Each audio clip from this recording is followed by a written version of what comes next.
In case you missed it, here's Dave and Cheryl's favorite moments of the week.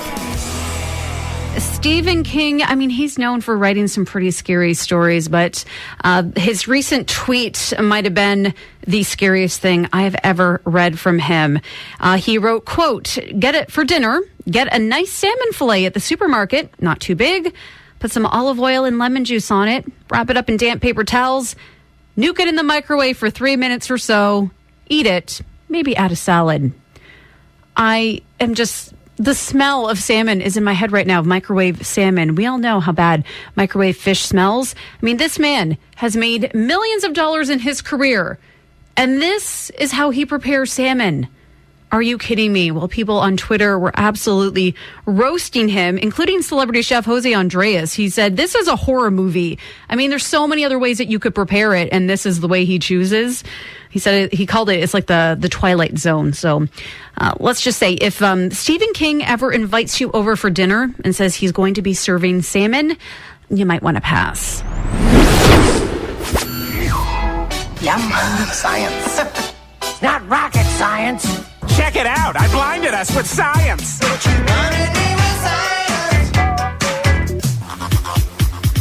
Well, here's what you've missed in the last week in science. Now, we talked about this a little while back, but you might be able to buy them soon. Researchers over in Japan have actually come up with electric chopsticks that use a weak current to make your food taste saltier without actually having to add salt or soy sauce. They hope to start selling them next year, and hopefully there is a fork version in the works. I could get behind that one. Hey, the annual Lyrid meteor shower is peaking right now, and if there's a clear sky tonight, unfortunately, looking at the forecast, it's not looking like we're going to get that. But if it does clear up, you should be able to see one shooting star every 3 to 4 minutes. If you get up early tomorrow morning, check out the moon as well. About an hour before sunrise, it'll be lined up with 4 different planets: Saturn, Mars, Venus, and Jupiter. In other space news, NASA's Perseverance rover got a video of what a solar eclipse on Mars looks like. Astronomers say probing Uranus should be a top priority, and some other researchers think Jupiter's moon, Europa, could potentially have alien jellyfish living under its icy surface. Yeah, that's not going to give me nightmares at all. I don't know what you're talking about.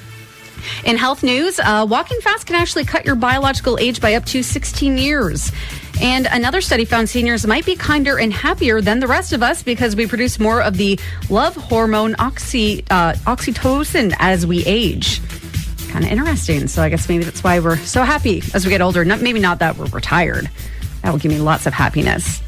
And finally, I love this one. There is a new study that found swinging your arms when running isn't actually necessary. Peter Wayward, a renowned expert in human speed, says swinging your arms apparently doesn't really help. We expected that restricting arm motion would reduce sprinting speeds. We directly measured the sprinting performances of 7 track and field athletes and 10 team sport athletes sprinting with natural arm motion and with their arms crossed over their chest. We were surprised to find that when our participants sprinted with restricted arm motion, their 30-meter sprint time slowed down by only 0.08 seconds on average. So our hypothesis that velocity would be reduced was supported, but to a decidedly small degree. So if you see me running with my arms crossed over my chest, mind your own business. It doesn't really have a factor. You're just going to look maybe a little strange. And that's what you missed this past week in Science News. For most, it's been quite some time since we've been on an airplane. How long has it been for you? I went to Florida right before the pandemic, like February. Before the pandemic started, we flew to Florida out of Detroit with Delta, or what is Delta now? Oh, I can't keep up. I can't keep up. With the mergers United? and stuff? No, not United. No, well, it's been a long time. It's been about 15 years since I've been on a plane, so it's been a long time. Wow. It's been a while. We like to drive everywhere because it's, I guess, cheaper. Now with gas, probably not, but maybe not so much anymore. Mostly drivers. So here's some unusual airlines that actually have existed in the past. Pet Airways.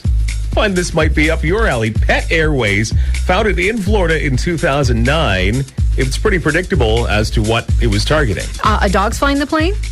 Well, maybe not quite, because that doesn't sound like that would be good. However, dogs and cats were very much welcome. They flew without their owners in an aircraft in which the seats have been replaced with carriers. So you had, yes, a human pilot. Oh, okay. But you would also have nothing but pets on that airplane. But it went broke in 2012 after launching 3 years earlier. But its website does claim flights will return later this year. So we'll see if that does. I think it's a decent idea. Yeah. Although, I don't know. I would want my dog with me. Right, on the same flight as Yeah. you. Sure. I don't know. We'll see if it comes back. Pet Airways. I can't get over this airline, the Lord's Airline. Oh. This actually existed. It was founded in 1985. There was no alcohol on board. Instead of in-flight magazines, you had Bibles. Okay. They only played religious movies, and 25% of all the fares went to finance missionary work. This actually existed in the mid-'80s. It actually existed. It was founded in 1985, and the plan was to have 3 weekly flights to the Holy Land from Miami. Another holy land for partying.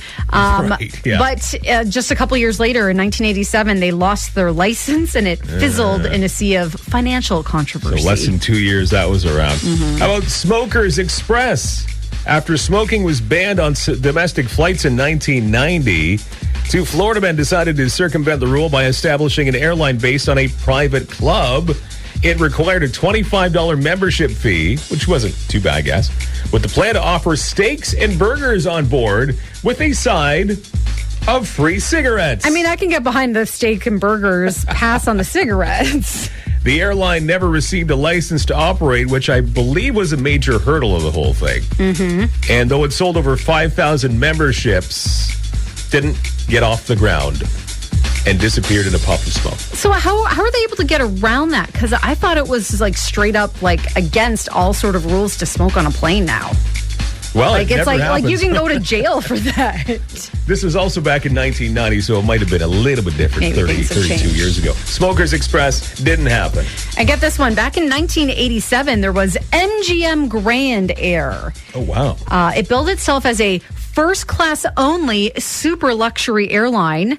The plane carried no more than 33 passengers, and it promised special lounges at airports with concierge service, no lineups or check-ins, and porters would fetch all your luggage for you. The most high class of high classes. Well, on board, there was a stand-up bar, private compartments so you could hold meetings. They would offer full-service meals with fine wine and champagne, and the bathroom had golden faucets. I think it's out of my range just based on all these words. I don't think I could even look into this, even though it's been long gone. In the 90s, people who would afford to or could afford to take this kind of flight and service started taking private jets instead places. So the airline was sold, and I think it just kind of fell off from there. Some airlines that were a thing but have not been a thing for many years. And now it's time for 1, 2, 3, 4. It's random. Is that a fact? 4 Random Facts. Well, according to a number of studies, men change their minds 2 to 3 times more often than women do. So if you think women are indecisive... Or do we? Or don't we? I think we definitely do. 2 to 3 times more than women. I'm just thinking, how many times did you change your mind in the drive-thru this morning about what you were getting? Yeah, coffee. Large or small? Large or small? What's your biggest bucket you have? No, not that much. Hang on, I need to look at the menu for 5 more minutes. Hey, did you know from a complete stop, a human is actually capable of outrunning a Formula One race car, but only for about 30 feet. And then the car takes and then off. The car will overtake you. I have a feeling that's something that could be made for TV. That could be a TV spectacle. Man versus F1 car. Usain Bolt. Yeah. Get him in on it, guys. Let's get his people going. Only one person in recorded history has ever been hit by a meteorite. Only one. Ann Hodges was napping under quilts in Alabama back in 1954 when a 9-pound meteorite came through the ceiling and bounced off a radio before hitting her in the thigh. It gave her a deep bruise and catapulted her into both quite fame and a major legal dispute. Her landlady thought she rightfully owned the rock. Oh, it landed on my property. Right. She's like, it hit me. I don't know how that ended up, but it's quite something. We're going to have to do a deep dive on that later, Mike. That's right. We'll hopefully have something on the show tomorrow, maybe. And Mike, I know you have 2 cats? 2 cats, yeah. How do you think they would be at delivering mail? Oh, awful. Totally awful. Well, apparently in Belgium, they once tried to use cats to deliver mail there. It didn't last. Surprise. Oh, really? Yeah, back in the 1870s, they recruited 37 cats to deliver mail in waterproof bags that were attached to their collars. It was an idea from the Belgian Society for the Elevation of the Domestic Cat, because they felt that cats' natural sense of direction was not being fully exploited. Until they found a house that they liked, and they were like, yeah, I'm just staying here. Awful idea. They quickly got out of that one. Today's 1, 2, 4 So random. Give the public the facts. 4 random facts. It is Mike and Cheryl, and normally this time of the morning, I'm getting the kids ready and out the door, as slow as it is sometimes. Apparently, it's going really slow again this morning. I'm just getting some word, too. That so I have an almost 12-year-old son and daughter who just turned 9, and there has been a survey out really recently across North America. At what age, and I say this lovingly, those are not even my words, but what age are the kids the biggest jerks? Because they all go through the stage, right? Usually in the teenage years, where they're just not always highly cooperative. Well, I know some people are like, oh, terrible twos are bad. But this survey found, after talking to 1,000 parents, 75% actually chose between 13 and 19. So when they're teenagers. I would probably have to agree with that. And so the number one overall answer, they pinpointed a certain age where the kids are the most difficult to deal with. It is 15-year-olds. So I'm not there yet, but soon enough. It's coming up, and then you got to go through it twice. Yeah, exactly. So they'll both be teenagers at the same time, and so I will be Crying.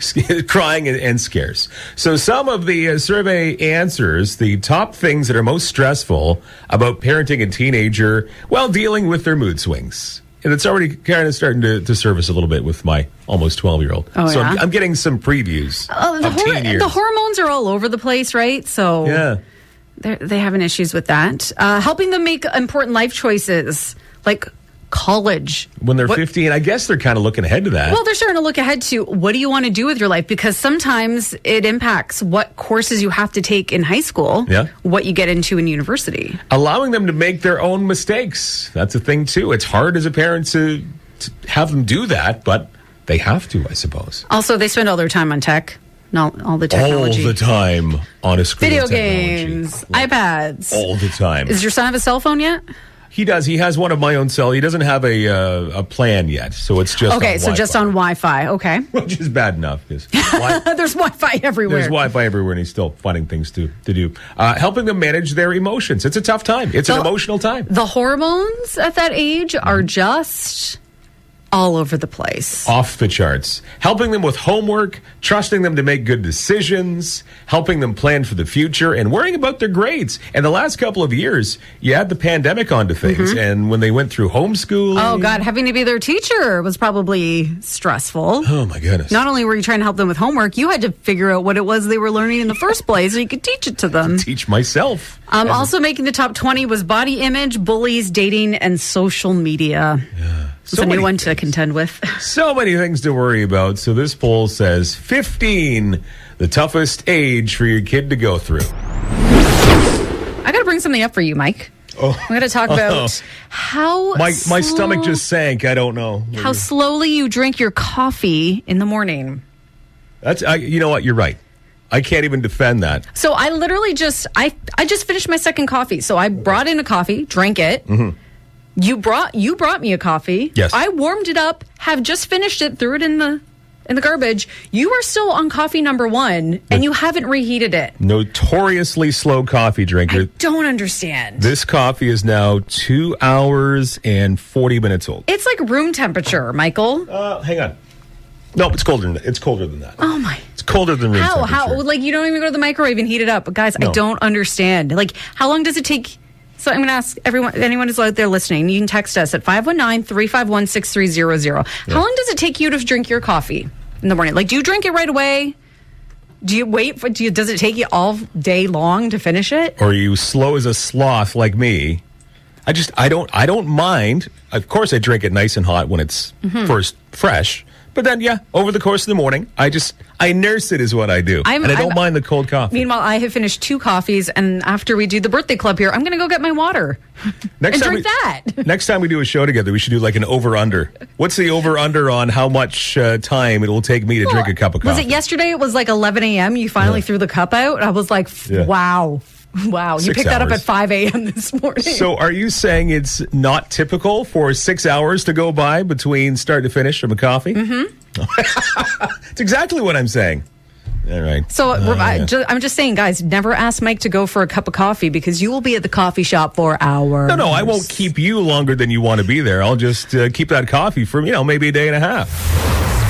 I need birthday singers! Come on, people, we need birthday singers! We were going to sing to you, but we figured you'll have lots of that all day. It's the Birthday Club on CFCO. Life is too short to just blow through a cup of coffee and not enjoy it. Life is too short to drink cold coffee, Mike. Come on. Hi. I didn't know this bothered you nearly as much as it seems to. Well, and here's the thing. I've known you forever, and we've worked together for a number of years. Not every day, but I guess I didn't realize until now that how slowly you drink your coffee. Well, see, you learn something new about your best friends all the time, even though you've known me for, 30 years? Does it take you that long to drink a beer, too? I don't think I've ever noticed that. I don't know if I can actually say that on the air, if it's legal or... But the short answer is no. Is it different with cold beverages versus warm beverages? It is definitely different, yes. If we're comparing beer with coffee, it's definitely different. Or like water or something, anything. Yeah, no, I'm quicker with that. I think coffee is just the slowest. Sorry, I don't even know if I don't know how you feel about it. I'm just shaking my head, that's all. Hard to believe. You look at the calendar, Sunday's May the 1st. You never know by the fact it's -3. We've had frost warnings the last few nights too, but things are going to start looking up. Temperatures in the teens this weekend and even into next week. Sunday is May the 1st. Here's a few things to look forward to in the month. Like a lot of sports, the NBA and NHL playoffs are going to be going on for most of the month. I mean, the NBA playoffs are already underway. Unfortunately, the Toronto Raptors were knocked out last night, though. But the NHL playoffs will be kicking off very shortly. I believe the season wraps up Sunday. Down to the last few games, yeah. There's there's that game Winnipeg has to make up because there was a snowstorm. So they had to postpone the game, but I think tonight might be the last night of the season. Also, the Kentucky Derby will be going down a week from tomorrow. The French Open begins on the 22nd, and then the Indy 500, that's May 29th. You've got a lot of movies and other shows coming out. For movies, Doctor Strange in the Multiverse of Madness is theaters next week. The Zac Efron horror movie Firestarter will be released on the 13th. Downton Abbey, A New Era is out on May 18th. And Top Gun Maverick comes out on the 27th. And when it comes to TV, Obi-Wan Kenobi will be dropping on Disney Plus May 27th. That's also the same day season 4 of Stranger Things will hit Netflix.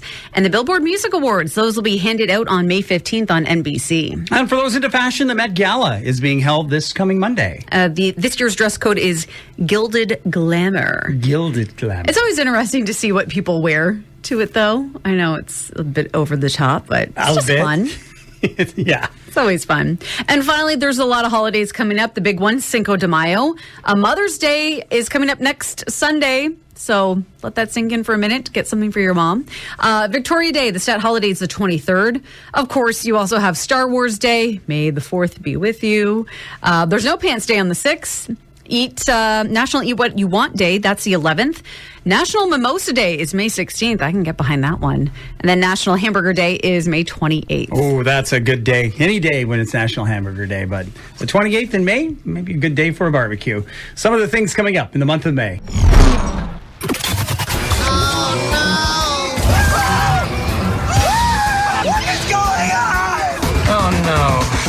It's bad. It's real bad. Well, this was a definite oh-no moment for this woman. She's in her 40s and was at a popular hiking spot on a mountain in Washington State recently. And, as one does, nature called and she needed a bathroom. Well, luckily for her, there is a spot near the top of the mountain where they have installed these sort of outhouse-style toilets. And it sounds like they're pretty old school, like what you would see at a lot of campgrounds, basically just sort of... like a outhouse on top of a giant hole in the ground. Well, unfortunately for this woman, she dropped her phone in the toilet. And that's not even the worst part. She didn't want to just abandon her phone, and I think maybe she could just see it on top. So she leaned in to try to grab it and pull it out. In. When she fell headfirst into the hole of poop. Into the outhouse hole. Headfirst. Down she went. Once she was in there, well, she couldn't get back out. But she did have her phone, and luckily it still worked, even in that waste. I wonder if she had like some sort of waterproof cover on it. So she was able to call 911, and firefighters had to come up the mountain to get her out. She was pretty gross when they did finally arrive, but they pulled her out and they helped spray her down. Then they gave her a clean white jumpsuit to wear so she didn't have to wear those poopy clothes. They then strongly encouraged her that she should probably go to the hospital because when you're exposed to that much human waste and also the toxic gases, it's not the best thing. But she says she just wanted to go home at that point. And firefighters said that she was actually quite lucky that she wasn't overcome by those toxic gases that happen in human waste. Wow. I mean, she's got a story to tell forever, but talk about ruining your weekend. You've been listening to Dave and Cheryl's favorite moments of the week.